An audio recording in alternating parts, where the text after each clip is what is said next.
পিটানো পাতিল, যেটা অ্যান্টিকের পুরনো, হ্যাঁ এগুলো হাতে পিটে বানানো হয়, ঠিক আছে? হ্যাঁ এগুলো প্রত্যেকটা আপনার লিড থাকবে। প্রাইস দিচ্ছি আমরা 16,500 টাকা ঢাকনা সহ। এরপর যে সসপ্যান দেখতেছেন এটার প্রাইস দিচ্ছি আমরা 6,500। এই একটা পাতিল দেখতেছেন এটার প্রাইস দিচ্ছি আমরা 7,500 টাকা।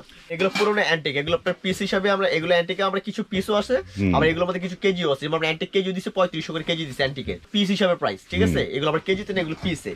তারপরে যে আপনার তামার একটা প্রোডাক্ট দেখতেছেন, হ্যাঁ কোরমাদানি, এটা প্রাইস দিচ্ছি আমরা 15,000 টাকা। এই যে গাওয়া, যা আপনার সৌদি আরবে গেলে দেখবেন, দুবাই গেলে দেখবেন, হ্যাঁ সেইখানে কিন্তু এগুলোর মধ্যে আপনার গাওয়া খায়। যদি গাওয়া না খান এগুলোর মধ্যে আপনার টি সার্ভ করতে পারবেন, দুধ চা, রং চা, শরবত, যে কোনো পারপাস এটা ইউজ করতে পারবেন। হ্যাঁ দেখেন পুরনো, দেখছেন খুবই সুন্দর, খুব চমৎকার। এগুলো আপনার এভেলেবেল, এগুলো আপনার কোথাও পাবেন না, দিতে চাইলে কেউ দিতে পারবে না। এগুলো খুব চমৎকার। একমাত্র কানিজ এন্টারপ্রাইজে আসলে কিন্তু আপনারা এই নিত্য মানে সুন্দর সুন্দর ইউনিক আইটেম, অ্যান্টিক আইটেমগুলো কিন্তু আমাদের কাছে আপনারা পেয়ে যাবেন ইনশাল্লাহ, ঠিক আছে? হ্যাঁ এটা প্রাইস দিচ্ছি আমরা 6,500 টাকা এটা প্রাইস। আপনার ব্যবহার না করেন, যদি শোপিস হিসাবে সাজিয়েও রাখেন, সারা জীবনে এরকমই থাকবে এগুলো।